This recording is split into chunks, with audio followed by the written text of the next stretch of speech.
We took a month off. Not that anybody noticed. The 6 of you that watch live and the 8 of you that watch after the fact. No, I'm sure there's more. Just kidding. I'm not trying to, downgrade I have to smash that subscribe button. Yeah, please hit smash. I don't even. Yeah. But anyways, we're back. It's October. We're going to do 2 this month if we can. I'm working on it anyway. But thanks for tuning in. This is episode 9 of Ruix 2.0, and my guest this evening is my buddy Matt Hohmann. Hi, John. Hi, Matt.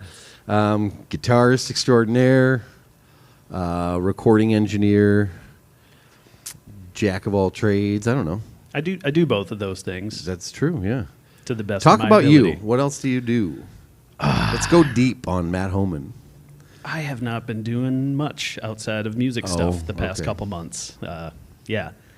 Been all good, but yeah, I don't know. I always feel like it's boring. Like, I do music stuff, and people are like, what? Well, I do some recording and some, songwriting and stuff like that. They're like, that's kind of a lot. I'm like, I don't know, every asshole does that. Yeah. Well, no, not every asshole. I mean, not every asshole can do what you do in the studio on both sides of the football. Both sides of the football. I saw it in the post. I knew we were headed this direction. Anyway, yeah. It's probably going to happen, but we'll try to keep the Longmont Potion Castle quoting to a minimum. Anyways, okay, well, it is kind of a lot. And, I mean, I know I've recorded with you quite a bit. I've been in bands with you. Mm-hmm. You're a hard-working man, and you sell yourself short quite a bit. Why don't you, I know you're doing...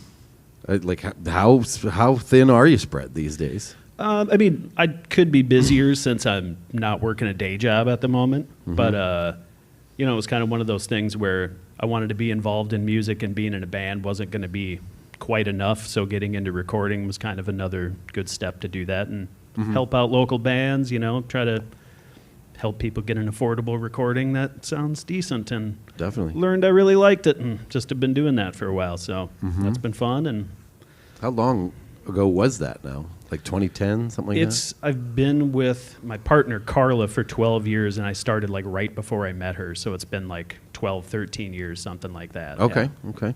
It's like 2012, something like that. Yeah, that sounds right. Yeah. Because I think we were in a band together around the time you were starting. Yeah. Or like that was sort of ending. And I know I recorded with you with Bob a few times. Bob Bucko, friend of the podcast. Yep. And Ryan, of course. Yeah, we got to finish that. Yeah, we got to finish another that. podcast. I got vocals to finish, and I don't know. We probably got other like weirdo stuff that we want to do once Ryan comes back. But since you've recorded with me so much, I hate to flip the table on you. No, please. How difficult am I to work with in the studio, John? Oh my God, such an asshole. So I can be a slave driver. Not in the slightest. Not in the slightest.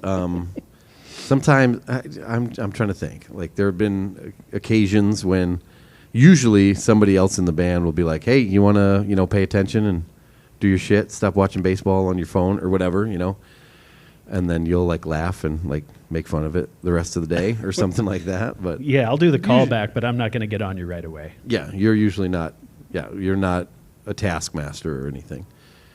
But you do stay on task. You keep us all on task. Well, I feel bad. People are paying money. It's like you can watch baseball while you're paying me, but you could do that some other time. Yeah. But like I said, you're not usually the one calling me out on it. And I shouldn't be doing that anyway. It's besides the point. Well, we had good times in that band.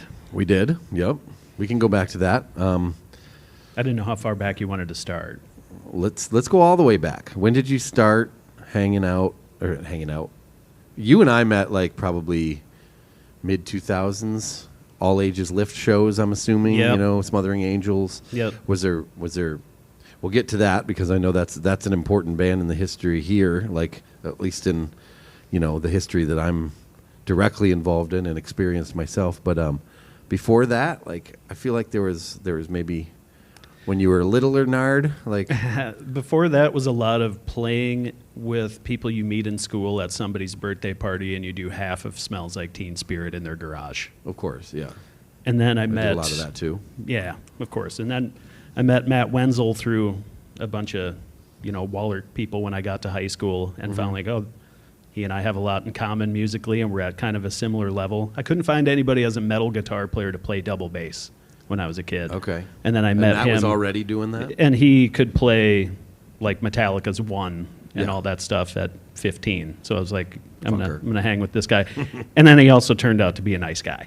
Yeah. So, yeah. Yeah, hell of a nice guy. Hilarious, too. Yeah. And just Got about it. one of the best drummers in town, I would say. And you're still playing with him today, so... Back to playing with him after, Yeah. we did like probably 15 years since he's been in Dredge or longer without, and then the past couple of years or year and a half he's back, and it frustrates our bass player a lot because we have a thing where we just know how to cover each other's mistakes and always sound like we're doing it right, even though we're usually not. But yeah, it's kind of cool to have that connection back with somebody I haven't played with since, we were in our early 20s, and now Yeah, we're definitely. 40 years old, middle-aged. There wasn't a band, though, like a band that played those lift shows before Smothering Angels, though, right? Or was there? I don't think so. Okay. If there was, I never saw them. I just remember getting hit up about, there's a place doing all ages shows, I why meant... don't you guys come down yeah, and play? I guess I meant But like another you different personally. incarnation or anything? Like, no, Okay. nothing like that. I've been playing with those guys for, like, the guys that are currently in Dredge, and then some other people in that band for Yeah, probably a year or two before that. yeah.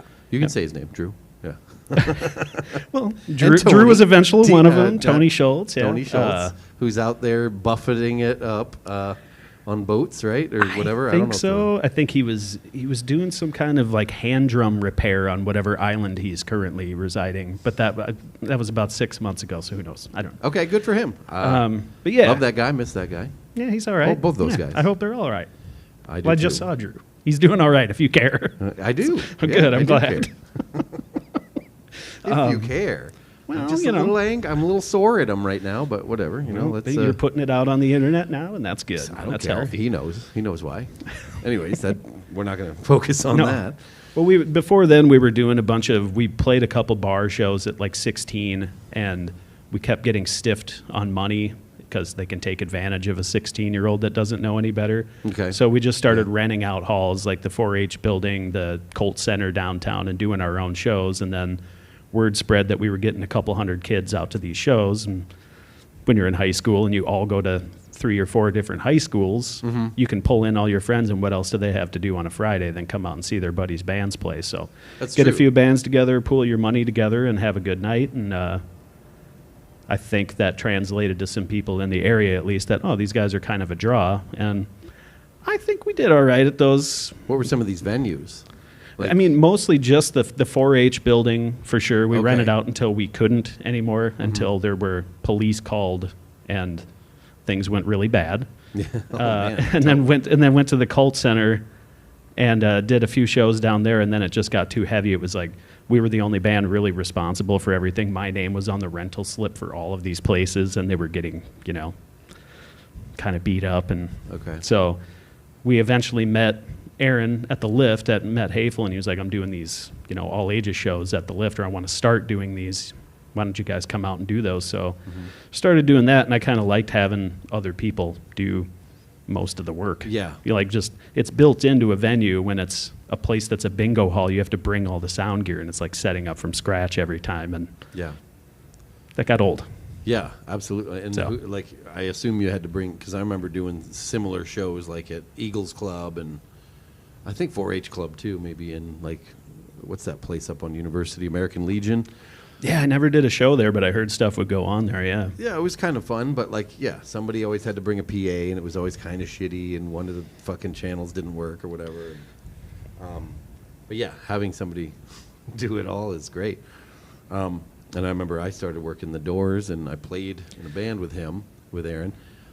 So we played shows Yep. together quite a bit. I That's- think yep. that's kind of when we started hanging out. If I'm That's not when I met mistaken. you, when I met Werner, all the Bull Dyke Rodeo guys, and that was one of there's all these weird little pillar points since I've been playing music, and that was the first one where it's like, it actually feels like a scene, where Yeah. the bands were supportive of one another. It was a little difficult at the time because we were still underage, which the Lift is, let's say at the time, I haven't been there in a while, but it had a little bit of a lax policy on that, especially obviously if you were playing or something like that. But it was cool to get out and see that and see, hey, there's a bunch of bands in town writing their own stuff that aren't concerned with doing covers and the normal kind of Dubuque thing. And they're all like our age or around our age, which was cool.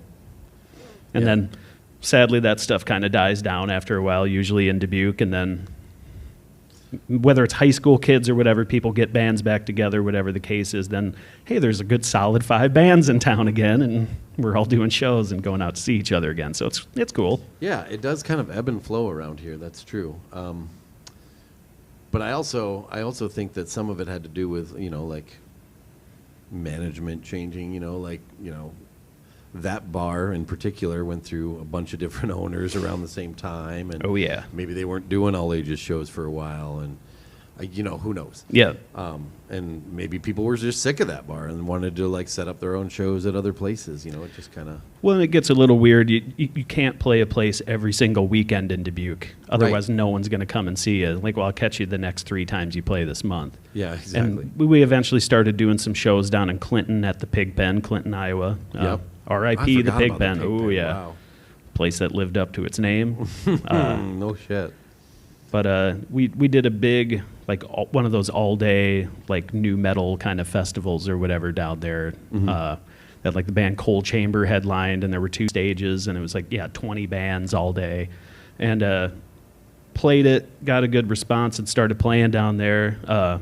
Got to open for Danzig down there eventually. Yeah. I don't remember hearing that story. What happened was the promoter down there, Vanilla Ice, was touring a rap rock thing. Oh, yeah. Yeah, you remember like the Limp Bizkit version of Ice Ice Baby? Yes. And he called us and said, you guys have a little bit of a following here in Clinton. I can't get anybody to come to this Vanilla Ice show. If you can like sell 15 tickets, get 15 people here. I got a list of stuff coming down in Clinton, and I'll just put you on the bill. And so he started reading off some of the bands he had, and he said Danzig. I'm like, put us on the Danzig show, and we'll open for Vanilla Ice. And he's Ice. Is he's what you'd imagine. Yeah. Was he nice? No. Nice baby? Nope. He wasn't? Nope. Kind of a prick? Don't want to go into it. But yeah. It's a story for late nights and not for but. Still well, fun. he's actually a big reveal. He's actually another guest. Oh, Van Winkle. No. He's not going to fucking... Oh, yeah, that's his name, isn't it? I think Dude, so, did you ever see the movie Cool as Ice, starring... I've only seen parts of it, and I laugh my ass off every time, so I don't know why I don't watch the entire movie, because it seems like it lives up to the hype of being one of the worst movies of all time. It's it's one of those so bad it's good. And there's a just like a one line that I always quote, like he had just, I don't even remember this scenario, but like he had just like met the love interest for the first time or whatever. And then she walks away, and he's like sitting on his little crotch rocket or whatever, and he goes, Yep, she likes me. And so I always say that to people. How does it go over? When I don't know. Like nobody knows it. Like, oh, Cool as Ice. Like nobody recognizes it, but except for Rory, because he's seen it. Oh, of course. Yeah. But anyways, okay, I do remember you guys opening for that, or at least hearing that story.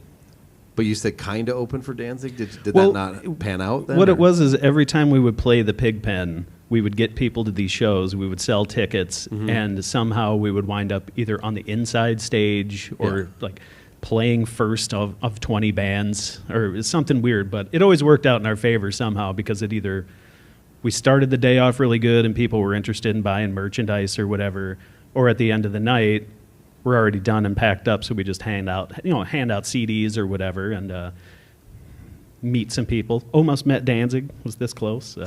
Came out and off the stage, and I was back there, and he signed some people's autographs, and I think he's only good for 2. So yeah, that sounds about right. Went on the bus, but their drummer, Joey Castillo, that eventually was playing in Queens of the Stone Age right after Danzig, was there hanging out with for us a little bit too. Oh, did he really? Yeah, you took Tommy's place when Tommy quit. I bet you they were decent then. Sorry, but yeah, he was a really Tommy's cool guy. Tommy's not the bad part of Motley Crue, but go on. Fair enough. But we had this guy in the band at the time, Eric Curler, and he was the biggest Danzig fan, and he had his arms full of like box sets, comic books, all of this stuff open to get it signed, and Danzig walks right by him. And Joey Castillo was like, hang on, I'm going to go talk to Glenn. Give me your stuff. Like, takes all of this kid's stuff onto the bus, has him sign all of it, and brings it back out. So that was pretty cool. Oh, that's really nice, yeah. It's our fun little just out of high school moments. Okay, so what else happened in those early days? Or, you know, what like, is that how it started for you? Like, you wanted to play metal? Like, or was there, like, you know, I know your dad's a big fan of, you know, like, all kinds of music and probably got you into, you know, a lot of that stuff. Where does it start for you? The Beatles and Neil Young, man. The Beatles and Neil Young ever since I can remember. And then eventually a lot of Genesis and Rush and kind of prog stuff. Somehow Crimson fell off his radar, which is weird because it's like one of my favorite bands now. Oh, yeah, totally. But I would imagine that'd be right up his alley. yeah, now he loves them. Now we're going to see Beat, you know, in November. Oh, I think which will I'm be going awesome. now, too. Nice, Yeah. cool. But yeah, listen to that stuff and just kind of wanted to not only be in a band, but I was a weird kid where I thought, well, the artists that I listen to, the bands I listen to, write their own stuff. So to be like them, you're supposed to write your own songs. Yeah. Like, I didn't think you could just do covers forever, which served me well because it's like, oh yeah, this is what I want to do, and that's where I met, you know, all my good buddies and through writing, and kept just wanting to do it until about at the end of the Smothering Angels run, everyone was kind of moving out of town, and we had some falling outs and some stuff like that. Sure. And I took a few-year break from playing music at all. I think metal was just kind of the next step from some of that more, you know, technical kind of music that I was already listening. Like, I think Rush is kind of a good gateway drug if you're already into Black Sabbath, into getting into death metal in a weird way. That's true. So, yeah, getting into that kind of stuff and then having like, all right, I'm going to take a break from all this. This is intense. Like, I'm 21, 22 years old, and I had a mortgage payment at that time and all this stuff. Like, I went way to the finish line on a bunch of stuff, and I was like, yeah, I got to quit for a while. And after 3 years, I met our mutual buddy, Roger Benz, at the beer stoop. And we started talking about guitar pedals and stuff, and he started kind of taking me through working on guitar pedals, and we'd hang out at his place quite often on the weekends, and he'd just pick up a guitar, and, you know, you toss guitars back and forth as guitar players do, whatever. Right. And he just had these little guitar riffs. And I'm like, you keep playing that thing. What is that thing? Like what's that little big star thing that you keep doing over and over? Yeah. Okay. So we just started messing with that stuff and came up with songs, and I just started messing with some home recording stuff. So I'm like, well, let's make some demos or whatever. And then it kind of turned into let's maybe start a band in this style of music that I'm not that familiar with, you know, kind of a country rock thing that we were doing. Yeah. And it's funny because honestly, at the time when we were looking for people, the conversation was to not ask you or Aaron Hafel because you guys were in so many bands. We wanted to find new people. Yeah. And we jammed with other people whose, if I could mention their names, I wouldn't, but I don't even remember. Oh, yeah. And I was like, I think there's a reason why Jonn is in like 9 bands, because he's good and he wants to do it. Like, no one else wants to show up and do anything, you know what I mean? So I'm glad we all got together. We had some fun times. I mean, how much touring did we even do? Because I know we just did like a few weekends out here and there or whatever. Yeah, true. I think we did one tour that was about a week long maybe, but other than that, it was mostly, like weekends, shoot up to Minneapolis on a weekend or whatever. Exactly, yeah. But, yeah, that one where we went as far as Columbus and down to... That was like a week, wasn't it? Yeah. Or like 4 days? Yeah, like that. Indianapolis, we were there, but for some reason that didn't happen. There was no show. Oh, that's right, yeah. And then the following night, Columbus, and then I think we came back to maybe somewhere in between there in Chicago. But I remember Chicago, and I remember it was my first time going out for that long and thinking like, this is really fun. And I remember talking to Roger because it was like people were fighting already. We weren't a band that long. Everyone's arguing. I think you and Aaron were in an argument that lasted a day and a half over something. Over house drums. House I'll tell drums, you something. Yeah. It's always fucking house drums. But whatever. Yeah. So there was that stuff going on, and like, you know, it seemed like a bunch of madness. But I was like, and Roger going like, this is kind of rough. I don't know if I want to do this. I'm like, I would pack up and go out for another week. I don't know why. I just like doing this. It's a vacation. And you have to treat it that way because you're definitely not making money. Oh, yeah, you know, or for at least sure. we weren't at the time. You know No. what I mean? Yeah, I mean, occasionally gas money and a couple burgers or something. Yeah, right. Place to crash, but Here's a tombstone and $5. oh man, but yeah, it is really fun. Like if you got the money to like fund it yourself or whatever, it's Yeah, if you kind of know, like, well, I have X amount of money, I could take a camping trip with some other buddies, or I could get in a van with these other friends, and at least I have a thing, an activity to do. I have music to play every night. I get to Exactly, do yeah. something fun. and you're seeing other cities, meeting other people, seeing other scenes. Yeah. There's always the chance you might get a couple dollars. Yeah. All But, fun, all worth it. Yeah, I think that it was fun, and the way I remember it was like Aaron and I were like coming off of Old Panther, and we were both kind of available. Yeah. And, That was a good band. Hanging out quite a bit. Yeah, I mean, I love that band too. It's too bad nobody likes each other anymore. That's just how it goes. in Well, this you get town along with some of sometimes. those guys. I mean, I do. I'm fine with everybody, but yeah. Anyways, Yeah. And then Well, from there- Erin Headley was the last edition, and Yeah.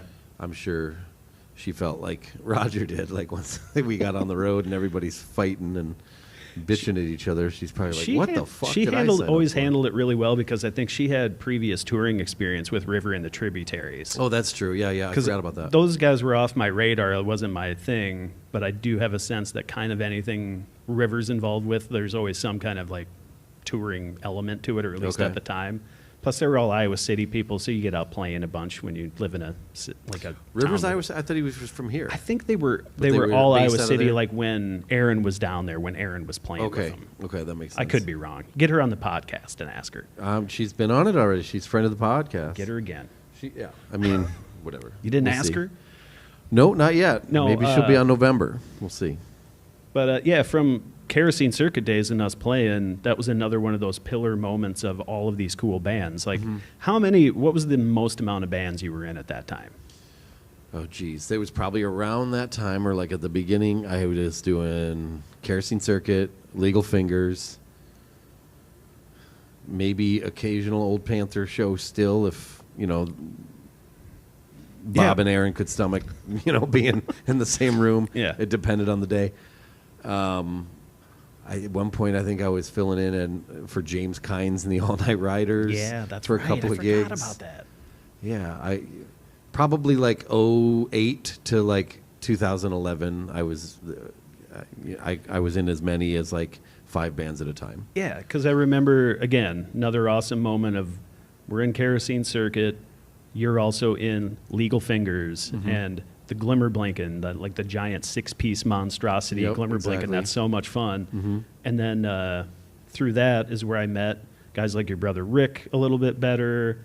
And I mean, even Ben, kind of your brother Ben too. And then started talking with Werner about doing some stuff more, really got close with Bob. And then we started other bands. And so, I get asked to come and sit in for Venereal Crush Right. and start totally opposite from writing, improv, and everything. And then Ryan Werner wants me to play drums for a band called, well, at the time we didn't have a name, but he wanted me to play drums for this band he was starting with Bob. And I was like, why do you want me to play drums? And he, such a Werner, like, backhanded compliment. He was like, I just want to see you do something that you're only okay at.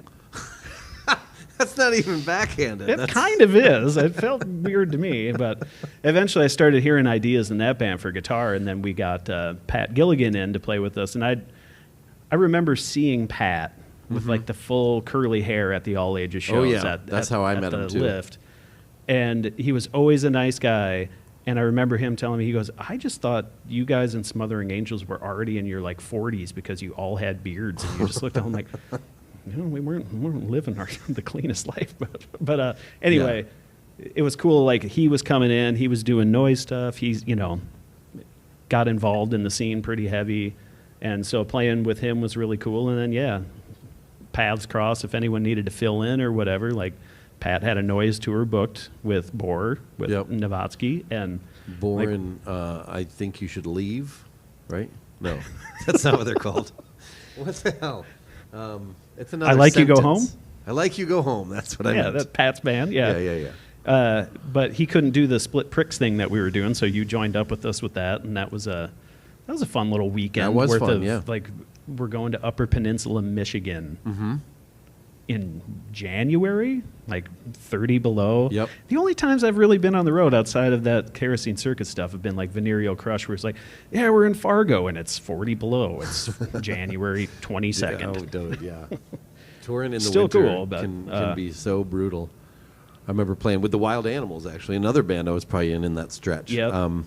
Being up in Minneapolis and just like coming off stage and being like just sweating and walking out into the alley to where the car was to put drum stands away, and they're sticking to my hands. Yep. Because it was so cold. It was like the swing from inside the club to outside was like 80 degrees. Yeah. Because it was Yep. like, or 100 degrees, whatever it was. But yeah, and then, from there, I guess everybody started, there was band drama with some of our bands or whatever, and we all started kind of going in weird directions, and we went back into that little lull again or whatever, and I'm not really sure when it picked up. I think it was through Venereal Crush, like through work, like playing with the VC guys, that got me playing in lower tunings and stuff again, like I did back when I was in Smothering Angels. sure. And even though it was all improv, I would sit around in these tunings and kind of mess around and play some riffs, and I started like, it'd be cool to do something riffy and heavy again. And then it took a while to find people, like eventually asking Rick and Bob were the first two people I asked from Venereal Crush to play in that band with, and they kept like, you sure you want us doing this? I'm like, no, it'd be cool. Like, let's get a jazz combination going on in here. And but yeah, eventually it took a little bit, but now that's going, and I'm back to playing metal at 40. Yeah. It's weird. How do you feel about that? I'm liking it. It's good. I like playing with the people that I do, and I think it might be. It's a little bit different because it's not screaming heavy metal. It's not like intense, crazy metal. So the responses that we get from people are just that. They're like, oh, I always love heavy music, but it's the vocals that bother me. I'm glad you guys don't do that, like scream and stuff. I'm like, thanks. Yeah. You want to buy a T-shirt? Oh, no, I couldn't. It's like, yeah. That's been my trajectory. Yeah. And so that's where we land on Servine. That's the band now. You just put out a new record. We did. A month ago? Something like that? A couple months ago, maybe. The first one was 2019, I think. Yes. I remember writing about it for the Ruix zine, which we haven't done one in a while. It's probably about due for another one. But anyway, that's another topic. You recorded it yourself? Yes. Yeah. Talk about that a little bit. I've been recording long enough. I felt pretty confident to do the job that I wanted to do with it. Right. But at the same time, when we were talking preemptive plans for it, I did not have a plan for vinyl. I love vinyl, but it's so expensive that the thought of It's ignorant, yeah. just the thought of doing it and watching boxes of them rot away in my basement, like we did with the 2019 one. It's like you guys don't. Like, everyone else in the band wanted it, and I was like, you guys don't walk by the cemetery every day that I do, like of these things like dying in my basement. And they kind of talked me into it. I was like, well, instead of trying to go somewhere else or go outside to bring people in to help us with too much, let's save on cost, and I'll record it because, we're already you didn't set record up. the first one? I did record that one. Oh, okay. But I kind of thought about, like, we had talked a little bit at first about talking to other people just so that way. It's like, it's one thing to play on a record and then to be running all the controls and doing all the stuff. And, our buddy Andy Style offered on the last one, like, hey, if Matt wants someone just to come over and hit play and record. I know how, how stressful it can be to like be sitting there and running everything at the same time. But we did it. I'm happy with how it turned out. And it, afforded stuff in the budget, like not only for vinyl, but for, the guy that we got to master it did like the last couple Devin Townsend records and stuff like that. So I kind of... Oh, cool. I didn't know that. Yeah. And who knows, maybe he salvaged the whole thing for all I know. But Do you want to give him a plug? Troy Glessner from Spectre Studios in the Pacific Northwest. Cool. Yeah. Well, I love it. I bought one. Well, no, I haven't bought it yet. You brought one. You've got to talk to Personal Archives about the super okay. limited one, buddy. So here's another thing I was talking about earlier, where I misunderstand shit a lot. maybe it's because I'm getting old, or all the drinking I did over the years. But I didn't realize when you brought Kelly her T-shirt, you brought me that record. Like you had it. I thought you had. I don't know. No. I had the regular Splatter one, and you said instead I want the most limited one. I'm like, well, then you're going to have to talk to Bob, because Right. Bob is selling some of these red ones that are like the factory had a little bit of material left over and made 8 of these, and there's 6 left. So you better get on it. Oh, okay. Well, I definitely still want that though. But I would have taken the Splatter too. I'll buy 2 of them. I don't give a shit. That's not what you said that night. I know, but again, that's what I'm saying. I misunderstood. I didn't realize the one that you brought was for me. Oh. I guess I thought you were just bringing it You to forgot show the me 2 what- days beforehand when we talked about it. It's like, oh, I'll bring a record for you when I bring Kelly's shirt down. I didn't forget. I just yeah, maybe I forgot. Anyway, All right. anyway, I'll take the Splatter too. We I don't have care. records. Yeah, I want is the limited edition of 8 more expensive because of that? No. No. Okay. No. It's $30. Okay, I want it. Bob, I want Where's it. my camera? Buy them at Personal Archives. Oh yeah, and I should put this away because Dave Hansen doesn't like it when and he's one of our avid viewers. David he doesn't like watches? it when I watch Oh. when I look at my notes. So I always give him a shout out. We hung out this weekend actually. It was Oh, it was I miss fun. David. Yeah, he had a weekend off finally, and I ran into him at Monk's and we hung out for a good couple of hours. That's awesome. Great seeing him. Yeah, When? on Saturday night or no Friday night. Wow. Mm-hmm. Weekend night for David. I know. Yeah, and he was off Saturday too, and went up to Wisconsin with some friends, and that dude never takes time off. No, But he does not. he's another one who should come on here probably. Oh, that would be great. I mean, he's got not only the personality for it, but he's been in bands. He could contribute, but I feel like I gotta anything that I work. say about David and how good it would be for him to be on this podcast, it would make him feel self-conscious, and then he won't do it. So I'm not going to say anything. Yeah, but he would he'd be a good- great. I think he'd be a good guest, and I would love to have him on. Dave, I know you're watching. You come on one of these days. Announcement: we are actually going probably just audio again after the first of the year. We're going to finish out the year one a month. So maybe you'd rather do that one. I don't know. We'll talk though. Anyways, what else? I shouldn't have done that because then I forgot. But okay, yeah. Servine. We went through basically all the bands really quickly. But are we missing any? Did you do any one-off? I think You've been a busy man. Like I feel like I don't feel like any one-offs. I feel like there was one time maybe I went up and sat in with Bob Bucko in this place in Minneapolis or St. Paul, and we got together to work on it. He goes, I think these new low tunings that you're back to using will work good with some of the stuff I'm working on. And we got together to work on it, and he was like, I think we'll just wing it. So I thought we were going up to do improv, and I just basically made a bunch of racket over his set of songs. You know, Okay, well, because that's Bob still decided to do something. Like, we did it. It was fun. Sorry, I Was- ruined your tunes. was it Talk about BBJR a set or what did he call yeah, that? kind of. Yeah, something like that. Yeah. That's cool. I mean, that's always fun, just messing around with Bob. I mean, Yeah. I think everybody that's been on this show, or almost everybody, has played with Bob at some point. I mean, Yeah. he's, Well, talk about me being in a bunch of bands like that guy's been in. Or he just creates his own bands. Like, what's that, Dirty Swears and Yeah, right, yeah.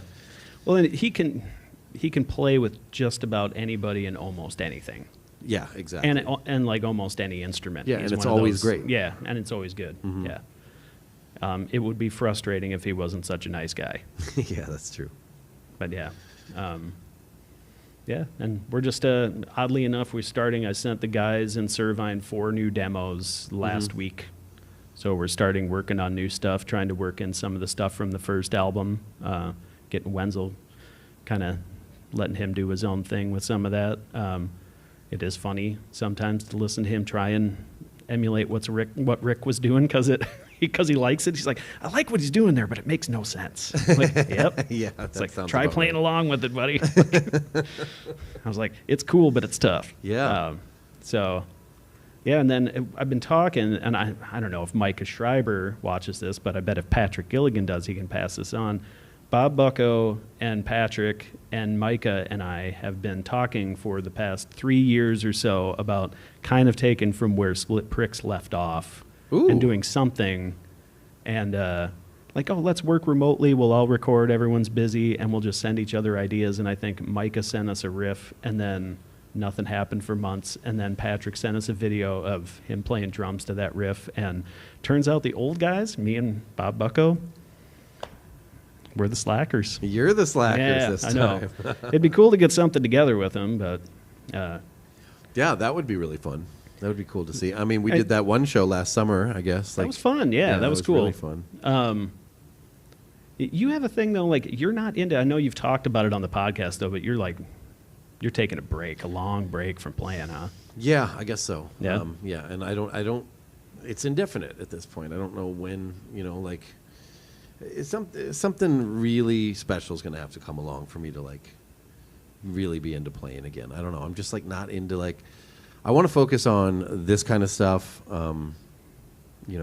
Doing anything film related if I Sure. can. Like it's what I have a degree in. And it's just like I don't know. After New Standardsmen kind of left me a little bit gun shy, and then I played with Ryan for so long, and then having to move back and that kind of getting taken away. It's just like, all right, well maybe I'm not meant to play right now. That's kind of how I felt anyway. But I don't know, like getting up here with the like mentor kids and the mentees, I guess, was a lot of fun, and playing with Glimmer Blinken a couple months ago, that was really fun. That was awesome. So I don't know. I could be swayed. That's just the right thing's going to have to come along. Yeah, I get it. I mean, I'm on the opposite end because the excuse to get together with the guys in Servine every Sunday, it's like we don't have a lot of time with everyone having families and stuff like that to set aside a day of the week. Like you get to a certain age, it's like it can be tough to see people once a week, like see your friends you want to see once a week or whatever. True, yeah. That's another And thing. this is like, oh yeah, we have again an excuse like touring, like, oh, we have this thing that we like to do together, and it gives us an excuse just to be dickheads somewhere for a while. That's true. Kind of nice.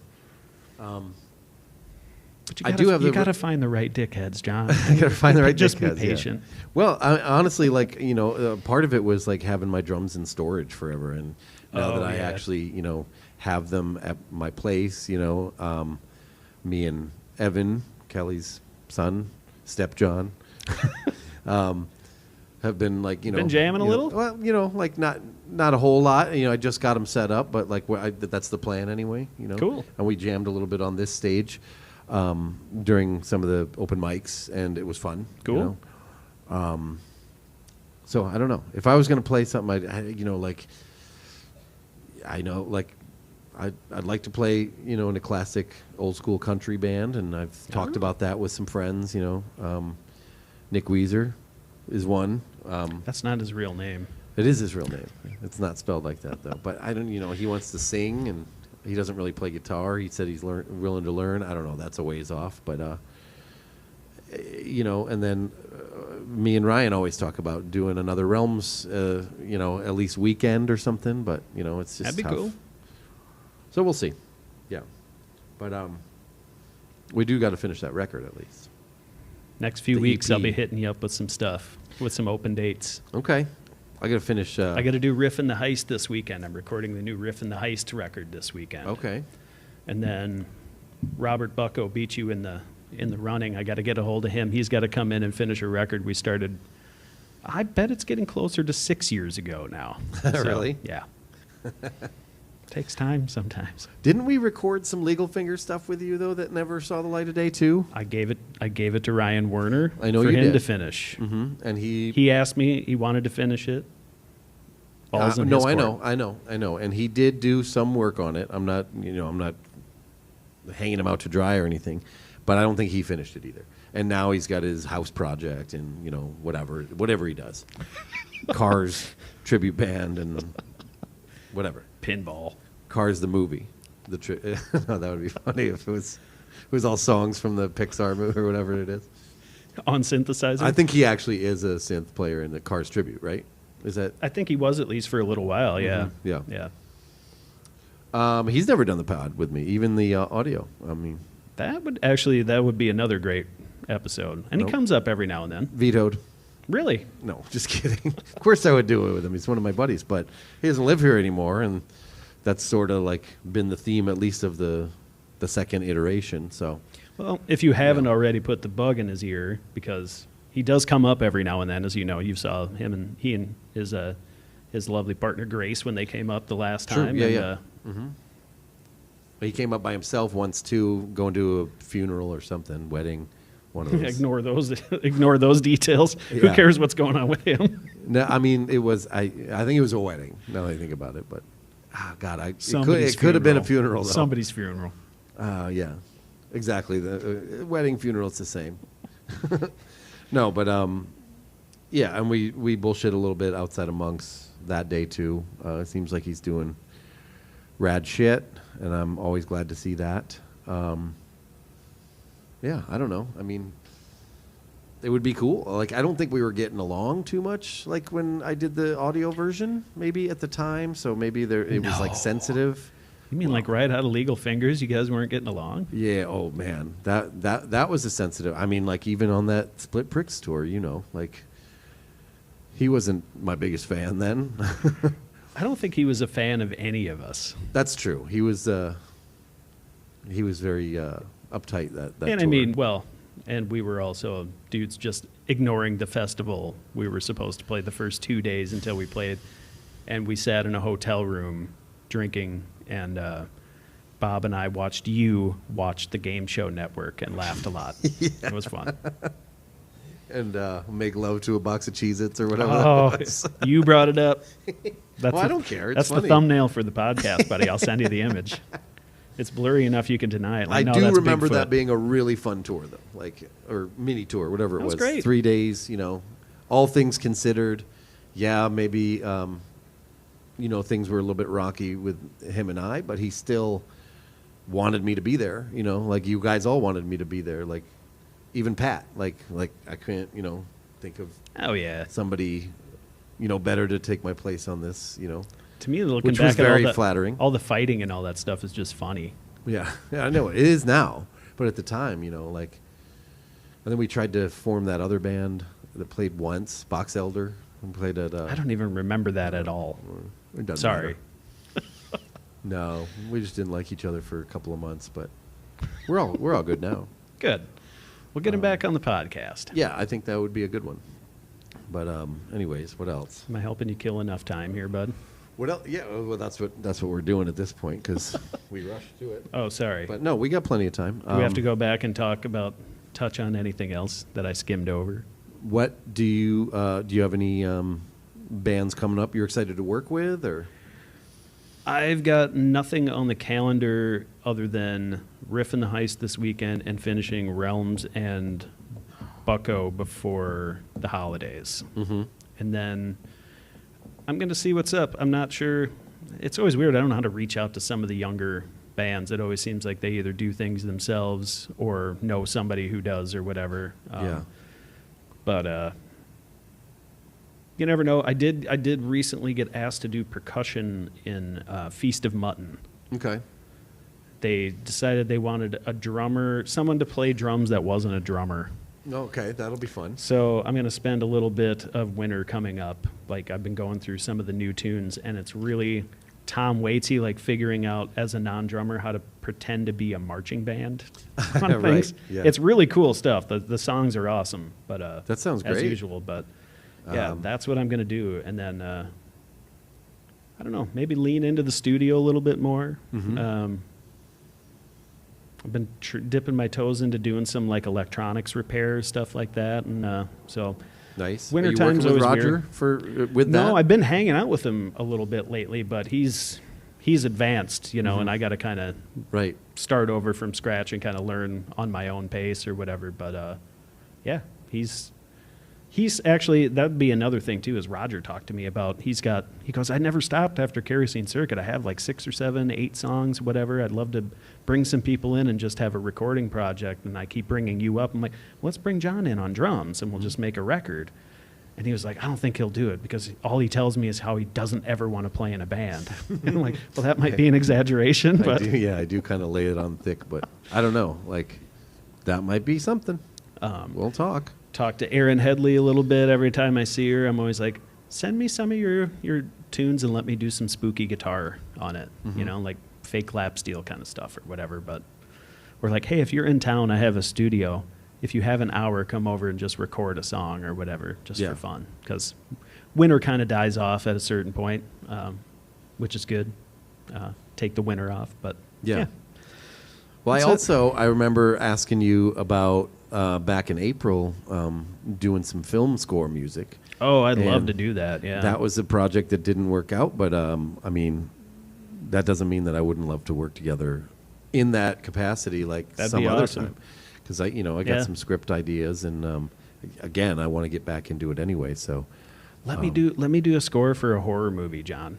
Write a horror. I've never written a horror do one. it. Yeah, or a horror. Or yeah, I would love to. Yeah. I feel like a horror movie from my mind would be like maybe not that scary, or maybe too scary. I don't know. Would go one way or the other. You'd just get a bunch of shit about how it's the American version of Shaun of the Dead, and then you'd revise it, and it would be your own thing. Yeah, That's how that would go. That's probably it's like, true, it's still pretty funny. yeah. Probably take place in a record store or something. We get John Cusack to be a zombie. Lisa Bonet. Yeah, Haunted I would watch Records. that. But yeah, you listen to this record once, and then you just die. It's already been done. There's a Shudder series about it. It's called Dead Wax. It's actually pretty good. Dead Wax? Yeah, it's got Hannah Gross that was in Mindhunter that played like Debbie, the girlfriend that the dude meets up with. Her.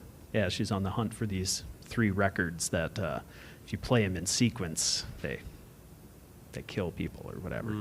It's ridiculous. Oh man, I like that idea. Okay, Kinda now good, I think I need to get Shudder. I have like every other thing except Shudder. Like streaming service. Skip one of them, cancel one of them, and then just spend $6 or whatever it is a month on Shudder and see how it goes. Do the trial. I suppose I could cancel my Boomerang subscription. What? I watched a lot of Bugs Bunny. Shut up. But yeah, that would be fun to work on a film together. And I know I asked you like recently if you had any solo stuff. Do you have any interest in anything like that? A far off little goal that I have is I want to buy an acoustic guitar for the first time in 20 years. Okay. Since I first started, actually, probably longer than that. And I have some ideas of working with some acoustic guitars and some loops and synthesizer. It's all this weird stuff going in my head. It might sound terrible when it's out of my head, but in my head right now, it sounds kind of cool. Yeah, that sounds awesome. Because that's kind of the final frontier. I've never thought about playing solo ever before. Always like being in a band. Always like that comfort of, I mean, if I screw up, there's at least a couple other people holding it down for me or whatever. But right, yeah, that's kind of how I always felt too. It'd be kind of cool. And over the course of Venereal Crush, and then like seeing a lot of stuff Bob's done, even just shows he's booked in Dubuque, you'll see people do really minimalist stuff with loops and different instruments, and it just would seem cool to almost an improv kind of thing. Textural, again, it's fun messing with that stuff, and Venereal Crush is kind of the only time I get to do that. That's why scoring and stuff like that, or like doing short films, would be super fun for me to do, because that's a whole other side where I get to kind of respond to images, because that's kind of how VC started too, was with like play Eraserhead on the wall while we were just staring at it and make noise. Stuff like that I found is really like kind of an inspiring way to work. So totally, I've always loved watching that band. And then were you part of it in this last like little Jonn? Okay, cool. Yeah. It was just the couple days that Sean and I were able to do when it was Venereal Crush. I know Rick and those guys were out, or Rick and Bob and Matt Crow were out doing Sex Funeral. But okay. Yeah, we were here. We were here for the fest, man. I was out of town for it. I missed it, but yeah. Did you go see Metallica again, or? No. No, we were up in Wisconsin on the river.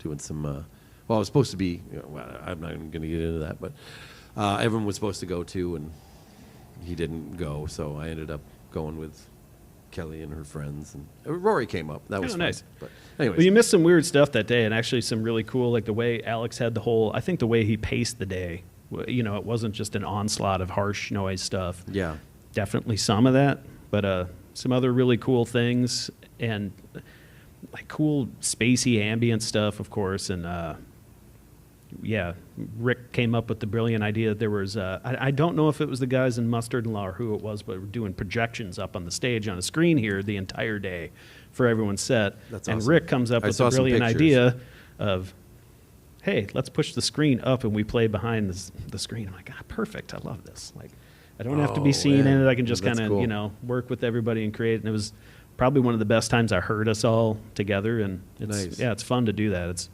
It's super fun to go out with a band, write some stuff, go on stage, and then have to perform it well. And like we love the challenge of having to do that because all the Servine stuff is like at the max capacity I have to play. Like I never nail it, but I always try. With VC, you don't even have to worry about being in tune. So like I get both of the sides of that, and that's really cool. So yeah, I love that. That's and I've great. always thought VC would be like the perfect thing for some weird jazz vampire movie or something, or like you need a jazz score for your science fiction movie or whatever. But yeah, so be cool to do.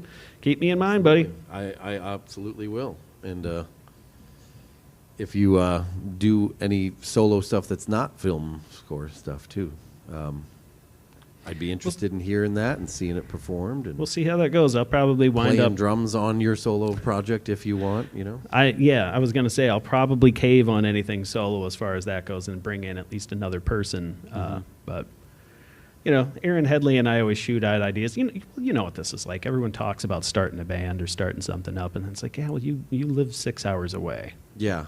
Is that 6 hours away? Keokuk?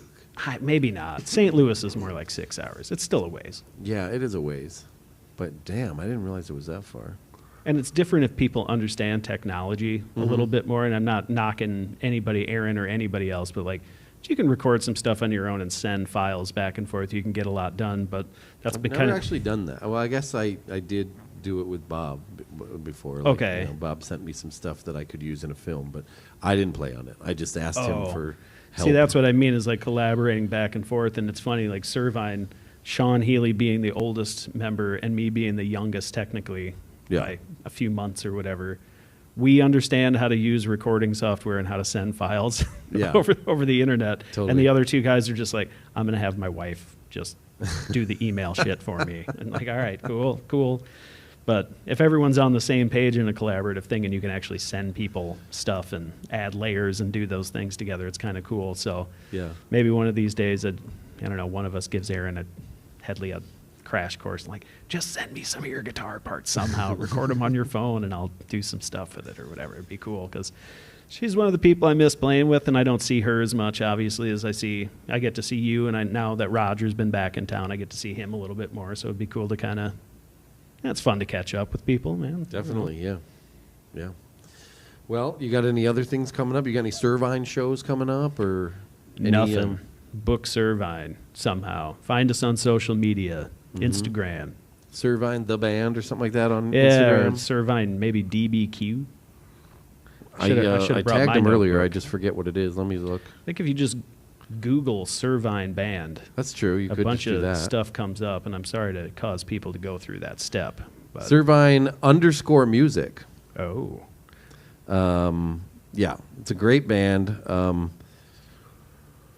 The new record is out now on streaming, vinyl, anything else? CD, tape? CDs, no tapes. No tapes. We should talk to Personal Archives about that, too. Yeah. Talk to Bobby. Yeah, put out some No one limited wants a tape. edition cassettes or something. That'd be cool. I always think people don't want tapes, but I think sometimes they do. I don't know. Are you I a love tape tapes. guy still? Oh, yeah, big time. Of course. Yeah, I love them. Especially like, stuff in the mid 90s that, you can't, it's like you have to fucking take a mortgage out on your house. Oh, really? to For fucking- tapes? No, I'm saying like especially stuff like that on vinyl when you can't find 90s stuff. Okay. You get it on tape. It's like $1 or $2. So yeah, I still collect tapes. I really like tapes, and I got a really nice tape deck. You got that tape on disc, dude. Yeah, you got that tape. The You got Nugent that tape. Nugent tape on disc, man. What am I gonna do about this record, man? All right, so On that note, on that note, let's see. The bar's got, I think, we got blues jams on Wednesdays are free always. Thursday night open mic nights. Most of this shit is free, actually. There's another RUI, Readings Under the Influence, coming up on October 29th, Tuesday, October 29th. I've been DJing every other Tuesday, so come down and see me on Tuesday, 7 to 10. Tomorrow night is Jonathan Purvis, but I'll be back next week. SmokestackDBQ.com, Dubuque Area Arts Collective. Anything else, buddy? no, it's all good. I think Actually, we did Roger and I stopped by here early. I borrowed an amp from him to do the VC shows, and he's like, "Well, let's go to Smokestack and have a beer. I think it's Tuesday. John spins records or something." I'm like, "All right." Well, we were here at 4. So the place wasn't open. We're like, well, I guess maybe we were wrong. And we went over to Monk's, and yeah, you guys don't open till 7. So Yeah. maybe mentioned you don't open till 7. They might open a little bit earlier, but I don't get off until 7, so I can't Oh, start okay. until 7. Well, but, when do they open? I think the DJ thing is 7 to 10. It is probably. I don't know when the bar opens. Probably Not at 4. not at 4. No, that's true. All right, buddy, this has been awesome. Thanks right. for finally making it happen with me. Thanks, man. I don't have anything else. This Me was neither. a pretty succinct hour, actually. 8:29. Oh, let's fill up the last minute. The minute doing what? Yeah, that's what's his name? Is it John? No, I can't remember his name. The guy from Good Times. Is he? He just passed away. I just heard the guy from what was the Steve Urkel show? Family Matters. Yeah. Yeah. What was the dad in that? Carl Winslow. Yeah, But, apparently you're talking about the P. Diddy ties, and how he Reginald Bell Johnson. and maybe he has had some sort of Oh no! Don't tell me. no, that. not a tie. Like P. Diddy might have taken advantage of this man. Wow. It's all no, I hadn't rumors heard that. Okay, I'll have from to- a comedy podcast, but yeah, it's pretty deep, but I'll have to research that. I mean, it being a podcast hosted by me, like I always want to welcome any news about former TV stars. celebrities from 30 years ago. Exactly. And Reginald Bell Johnson, he's I think he's one for the books. I think he had to come The out and sitcom books. specifically say that he does not know P. Diddy, does not know Sean Combs, does not know that man. Okay. That's how rampant these rumors are becoming. TMZ's a thing, I think, man.